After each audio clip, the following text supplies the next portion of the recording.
Hi friends, welcome to my honey stories. నేను మీ Lakshmi. Mister monster 47 episode. Phone open చేసి message చూసి నొసలు ముడివేసింది మోనా. తాపీగా నువ్వు చూడటానికి కాదు పిక్ పెట్టింది, రేష్మికి చూపించు అని మళ్ళీ మెసేజ్ పాస్ చేశాడు వివేక్. ఓకే అని రిప్లై పెట్టి రేష్మి అని పిలిచింది. సూరజ్తో మాట్లాడుతున్న ఆమె హా అంటూ మోనా వైపు చూసింది. నువ్వు చెప్తున్న సాకేత్ ఇతనేనా అని ఫోన్ టేబుల్ మీద పెట్టింది. వేళ్లతో ఫోన్ దగ్గరికి లాక్కొని చూసి వీడే నేను చెప్పిన మన్మధుడు అంటూ పెదవి విరిచింది రేష్మి. అది విన్న వివేక్ ఇన్నరు బగ్గున మండింది. నువ్వు చెప్పింది నిజమేనా అని అనుమానం తీరక మళ్ళీ అడిగింది ఆమె. అదేంటి అలా అడిగావు? నాకు చత్వారం ఏమైనా ఉందా ఏంటి? సాకేత్ పిక్ చూపించి అవునా అంటూ సాగదీస్తున్నావేంటి? మన్మధుడు మూవీలో నాగులా వీడికి లేడీస్ అంటే అలర్జీ ఉందనుకుంటా. ఎప్పుడూ మొహం చిటపటలాడిస్తూనే ఉంటాడు. ఒక్క మిథునతోనే నవ్వులు పూయిస్తాడు మహానుభావుడు అంటూ వెకిలిగా నవ్వింది రేష్మి. ఫోన్ తీసుకుంటూ మిథున సొంత బావ అయితే ఆ మాత్రం ప్రేమ ఉండటం కామన్ కదా అని డ్రింక్ గ్లాస్ తీసుకుంది మోనా. ఆశా ప్రవీణ్తో పాటు రేష్మి కూడా షాక్ అవుతూ వాట్ బావా అంటూ కీచుగా అరిచారు. యా అంటూ డ్రింక్ సిప్ చేస్తూ అంది మోనా. బావ అయితే సాకేత్ గారు అంటూ పిలుస్తుందేంటి మిథున అని షాకింగ్ ఎక్స్ప్రెషన్ ఇచ్చింది రేష్మి. సాకేత్ గారు అనటం అని పిలవటం ఏంటి అని నొసలు ముడిచింది ఆశ అర్థం కాక. ఆఫీస్ అని అలా పిలుస్తుందేమో అన్నాడు సూరజ్. వాడు ఎక్కడ స్టే చేస్తున్నాడు, ఐ మీన్ తనది ఈ ఊరేనా అని ప్రశ్నించింది ఆశ. అవన్నీ నాకు తెలియదు, కానీ మిథునతో రాత్రం మాత్రం చూశాను అంది రేష్మి. మన డౌట్ని క్లారిఫై చేయడానికి నీరజ ఉంది కదా అని వంకరగా అంది ఆశ. గుడ్ ఐడియా, ఇప్పుడు కాదు మార్నింగ్ అడుగు అంది మోనా. బావ అయితే తప్పే ఉంది ఇందులో అని అయోమయంగా అడిగాడు సూరజ్. ఏదో ఉందిలే లీవ్ ఇట్ అంది ఆశ. భుజాలు స్ట్రక్ చేసి డ్రింక్ సిప్ చేయటంలో మునిగిపోయాడు సూరజ్. ఎవరి ఆలోచనలో వాళ్ళు కొట్టుకుపోతున్నారు. వివేక్ లేచి మోనా వైపు చూసి బయటకు వెళ్ళిపోయాడు. ఓకే గైస్ ఎంజాయ్, నేను స్టార్ట్ అవుతున్నా అని వెళ్ళింది మోనా. తను వచ్చిందే మోనా కోసం, అలాంటిది తన ఈసుమంత కూడా కేర్ చేయకుండా వెళ్ళిపోతున్న మోనా వైపు కోపంగా చూశాడు సూరజ్. నెక్స్ట్ డే ఏంటి మిథు ఫీవర్ వచ్చిందని నాతో చిన్న మాట కూడా చెప్పలేదు, నువ్వు మెసేజ్ చేయొచ్చు కదా నాన్న అంది వాసంతి. ఫీవర్ వస్తే ఈవిని పరామర్శించాలా అని నవ్వాడు జై. ఫీవరు చిన్నదే కావచ్చు, బట్ మన అనేవాళ్ళు జస్ట్ అలా మన పక్కన ఉంటే అదే మెడిసిన్లా యూజ్ అవుతుంది అని నవ్వింది వాసంతి. అలా చెప్పండి ఆంటీ, నిన్నటి నుంచి ఓ సతాయిస్తున్నారు అని బొంగమూతి పెట్టింది మిథున. మా జై కేర్ తీసుకోవటం వల్లే నువ్వింత త్వరగా క్యూర్ అయ్యావు, అది గుర్తించాలమ్మాయి అని హాస్యమాడింది వాసంతి కూడా. వాసంతి వైపు రెప్ప కొట్టగా అలాగే చూశాడు జై. ఇంట్లో ఉన్న తన మామ్ చిన్న మాట కూడా అడగలేదు. బయట నుంచి ఆమె వచ్చిందంటే జైకి తెలుస్తోంది ఇద్దరి మధ్య బిహేవియర్లో తేడా. పూర్తిగా క్యూర్ అయ్యేంత వరకు రెస్ట్ తీసుకో, ఆఫీస్కి వెళ్లకు అంది వాసంతి. మీ జైనాన్న పక్కన ఉంటే హ్యాపీగా ఈ రూమ్ దాటి బయట అడుగు కూడా పెట్టను అని అల్లరిగా నవ్వింది మిథున. గుర్రుగా చూశాడు ఆమె వైపు. నీ దగ్గరే కట్టేసుకోవాలని ఆశ కదా అంటూ నవ్వింది వాసంతి. అవును అన్నట్లు తల నిలువుగా ఊపింది మిథున. అల్లరిపిల్ల అని తల మీద తట్టి వెళ్ళింది వాసంతి. జైతో పాటు నవ్వుతూ మాట్లాడుతూ కిందకి దిగుతున్న వాసంతిని చూసి మొహం ముటముటలాడించింది నీరజ. ఓరకంటి నీరజను చూస్తూ వెళ్ళి సుభద్రను పలకరించి, మీరేంటంటీ మనవరాలకి ఫీవర్ వస్తే ఆ నీరసం మీ మొహంలో కనిపిస్తోంది అని టీచ్ చేసింది. ఏంటో వసు, చెంగు చెంగున తిరిగే పిల్ల, నిన్నటి నుంచి బెడ్ మీద ఉంటే నిజంగానే ఏమీ బాగలేదు, రా కూర్చో అంది ఆవిడ. అక్కడ వచ్చింది జస్ట్ నార్మల్ ఫీవర్, మీరంతా ఓ తెగ ఇదైపోయేంత రోగం ఏమీ కాదు అంటూ పెడసరంగా అంది మంట మీద ఉన్న నీరజ. మామ్ అంటూ కోపంగా అరిచాడు జై. అరే ఎందుకో అరుపులు, ఈ ఇంట్లో ఈ మధ్య అందరూ ఎందుకంత వైలెంట్ అవుతున్నారో నాకు అర్థం కావడం లేదు, నేను నార్మల్గానే చెప్పానంతే అంటూ చేతులతో పాటు మూతి కూడా తిప్పింది నీరజ. చూడు నీరజ, ఫీవర్ అయినా మరొకటైనా మనసుకు దగ్గరగా ఉండేవాళ్ళు బెడ్ మీద పడుకుంటే బాధగానే ఉంటుంది. ఎవరికైనా ఆరోగ్యమే కదా ఇంపార్టెంట్. ఇదే ఫీవర్ నీకు వస్తే జస్ట్ జ్వరమే అని లేచి తిరగగలవా, ఇలా మాటలు చెప్పగలవా అంది వాసంతి. నాకొకటి అర్థం కాలేదు, నేను ఏది మాట్లాడినా కావాలనే తప్పులు వెతుకుతున్నారా మీరంతా? మొగుడు ముండా అంటే ముష్టికి వచ్చినవాడు కూడా ముండా ముద్ద వేయి అన్నాడని అలా ఉంది మీ అందరి వరుస అంటూ చెలరేగింది నీరజ. నువ్వు మాట్లాడే విధానం బాగాలేదు, ముందు అది సరిచేసుకో నీరజ, అప్పుడు ఎవరూ నిన్ను వేలెత్తి చూపించరు. మనసులో అసూయ పగ పెంచుకొని నువ్వు సాధించేది ఏముండదు. నీ విలువ నువ్వే తగ్గించుకోకు అని వసు రామ్మ అంటూ రూంలోనికి తీసుకువెళ్ళింది సుభద్ర. మనల్ని చూసి చేతులెత్తి మొక్కాల్సిన అవసరం లేదు, కనీసం చీ కొట్టకుండా ఉండేలా బిహేవ్ చేస్తే చాలు అని ఈసడించుకున్నాడు జై. జై అంటూ కోపంగా అరిచింది నీరజ. అరవకు, కన్నబిడ్డ మీద ప్రేమ లేదు నీకు, మరొకరి గురించి ఇంతకంటే గొప్పగా ఎలా ఆలోచించగలవులే అని ఎద్దేవా చేసి వెళ్ళాడు జై. పళ్ళు మర ఆడించింది నీరజ. అంత దూరం నుంచి చూస్తున్నాడు భార్యని సాకేత్. జయ అలా మారడానికి ముఖ్యంగా నీరజే రీజన్ అనిపించి వజ్రం విలువ తెలియక ఎందుకు పనికిరాని రంగురాయిలా మార్చింది మీరే ఆంటీ, ఐపీటీయు అనుకున్నాడు. సరిపోయిందా, ఇంకాస్త పెట్టించుకుంటావా గడ్డి, ఎందుకే నీకు నోటి దురుసు, నీరజ నలుగురితో సంతోషంగా గడపడం రాదా నీకు అని చిరాకు పడ్డారు సారథిగారు. నువ్వు ఇచ్చిన అలసుబట్టే అడ్డమైన వాళ్లకు లోకువయ్యాను అంటూ ముక్కు చిర్రును చీదేసింది నీరజ. నీకు చెప్పే కంటే ఆ గోడకు చెప్తే నయం అని తల బాదుకోవటం సారథి అంకులు వంతైంది. షుగర్ ఆగని ఆశ ఫోన్ మీద ఫోన్ కొట్టేస్తోంది. రూంలోనే ఉన్న నీరజ ఫోన్ మోగి మోగి ఆయాసం వచ్చి ఆగిపోయింది. చా, ఈ మందమతి ఫోన్ కూడా లిఫ్ట్ చేయలేనంత ఏం ఉడబొడి చేస్తుందో అంటూ అసహనంగా తిట్టుకుంది ఆశ. పాపం నీరజ ముందే దొబ్బులు తినటమే కాదు, వెనక కూడా దొబ్బులు తింటోంది. ఏంటో ఈ కర్మ ఆమెకి. మధ్యాహ్నం బీరకాయ ఫ్రై చేసి రసంతో పత్యం భోజనం పెట్టింది సుభద్ర. ప్లీజ్ అమ్మమ్మ, నాకు ఈ బీరకాయ వద్దు అంటూ మొహం విరిచింది మిథున.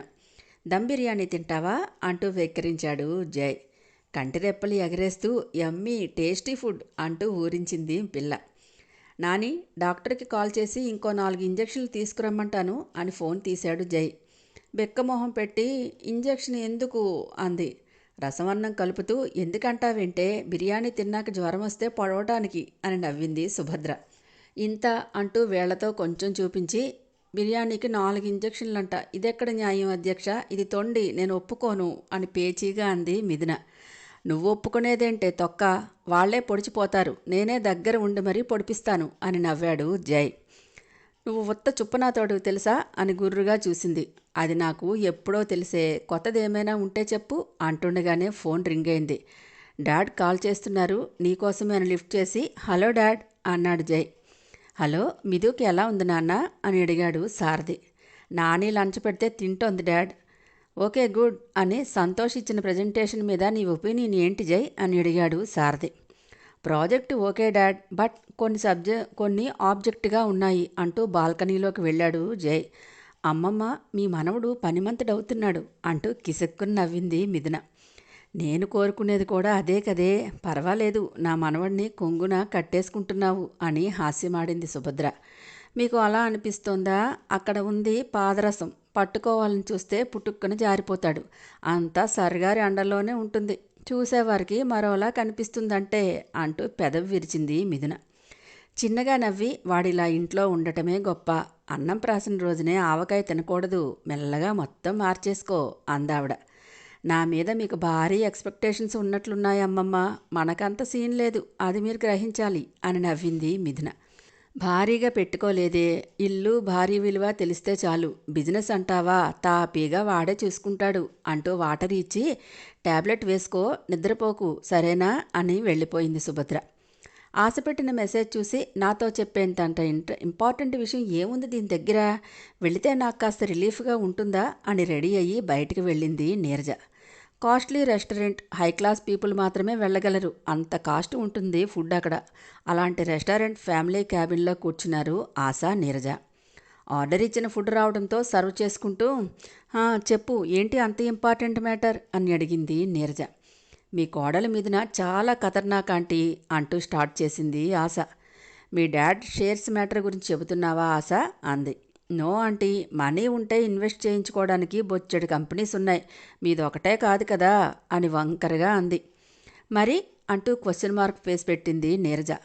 మిథున ఒక ప్లాన్ ప్రకారమే గ్రాణి కంట్లో పడిందాంటీ, అది ఎలా అయినా మీ ఇంటికి కోడలవ్వాలని పక్కా స్కెచ్ వేసింది. గ్రాణి దాని మాయలో పడి జై వద్దు మొర్రో అంటున్నా బలవంతంగా ఒప్పించి పెళ్లి చేసింది. సో సాడ్ అంటూ యదవ సింపతి కురిపించింది.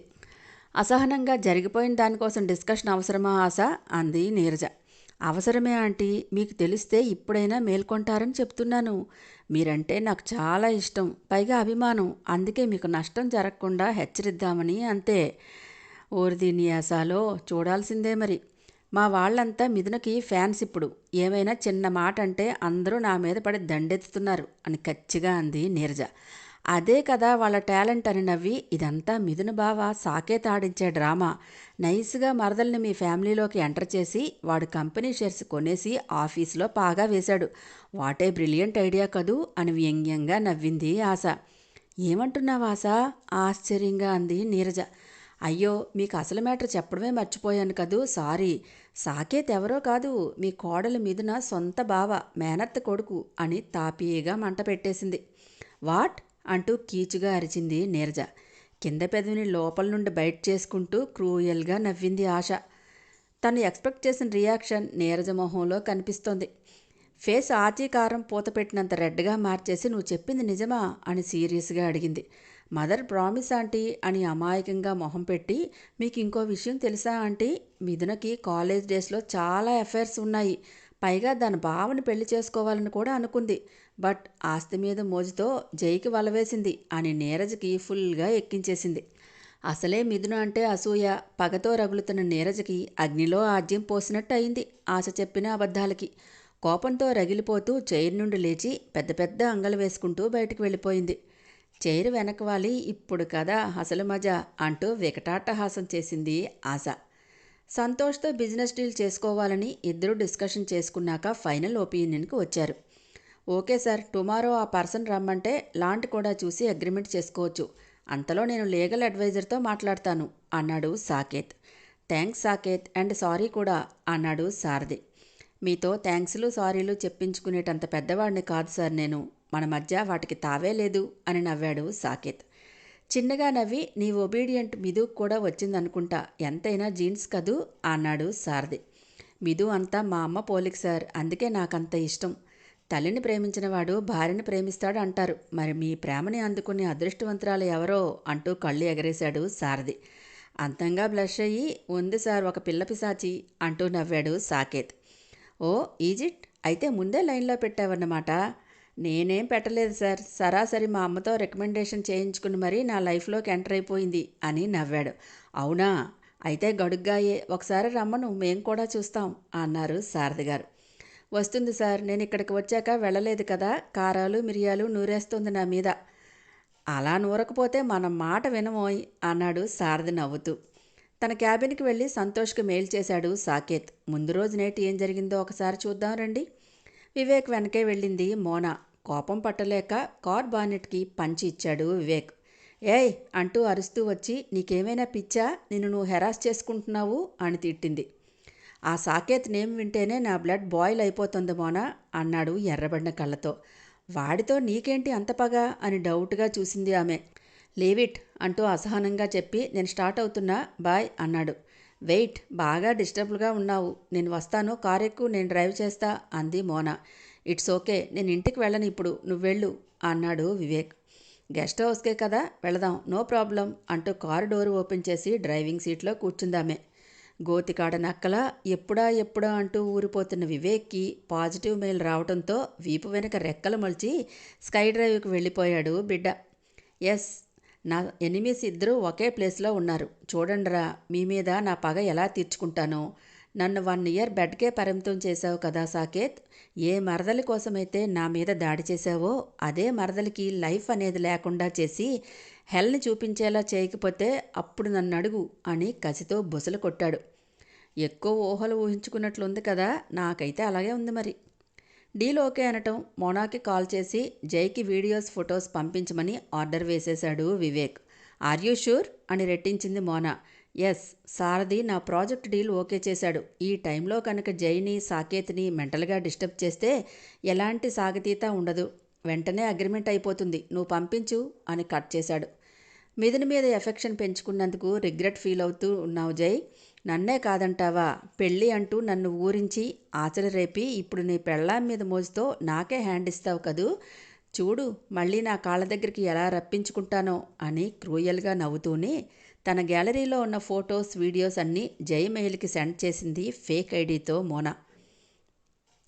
ఒరిజినల్ మెయిల్ ఐడి అయితే ఇవన్నీ నీకు ఎక్కడివి అని ఆరాల్లాగి బెండ్ తీసి బ్యాండ్ వాయిస్తాడనే భయం ఒకటి ఏడ్చిందిలే. మెయిల్ చేసి బెడ్ మీద నుంచి దిగి ఒళ్ళుని విల్లులా వంచి బాడీ ఫిట్నెస్ లేదు, జై స్టామినా తట్టుకోవాలంటే హెల్దీ ఫుడ్ డైట్ ఫాలో చేయాలి అంటూ దొమ్మరోళ్ళు రోడ్డు మీద చేసే సర్కస్ ఫీట్లన్నీ రూమ్లోనే చేసేస్తోంది పిశాచి. బుసలు కొడుతూ ఇంటికి వచ్చి గట్టిగా అరవబోయి ఆఖరి క్షణంలో అరుపుని గొంతులోనే ఆపేసి, ఇప్పుడు కాదు ఈవినింగ్ సారథి వచ్చాక చెప్తా నా కోడలు గొప్ప అంటూ డప్పు కొడుతూ ఊరిపోతున్న ఆయన గారి కళ్ళకి కట్టిన పొరలన్నీ తెగ్గొడతాను.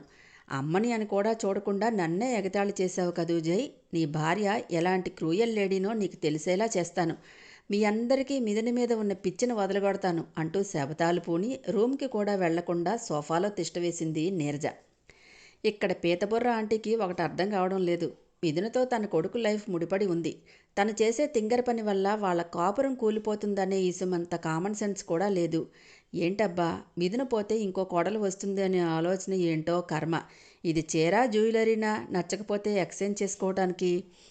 అబ్బా, అస్తమానం ఆ ఫోన్కి వెళ్తావేంటి అని విసుగ్గా లాగిపడేసింది మిథున. మరేం చేయాలే అంటూ కళ్ళెగరేశాడు జై.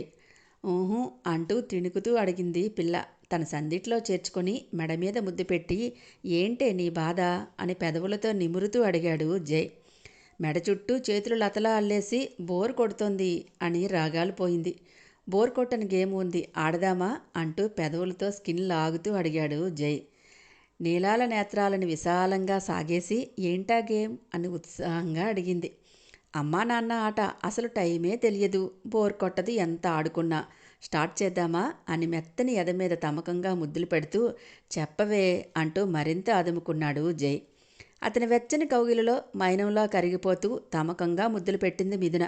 సునామీ దూసుకువస్తుందా, మరి ఎడబాట, లేక ఇద్దరి మధ్య వారనేది కాలమే సమాధానం చెప్పాలి. ఇంతకీ మన వీడియోసు ఫొటోసు చూసిన జై ఎలా ఫీల్ అవుతాడో నెక్స్ట్ అప్డేట్లో తెలుసుకుందామా మరి?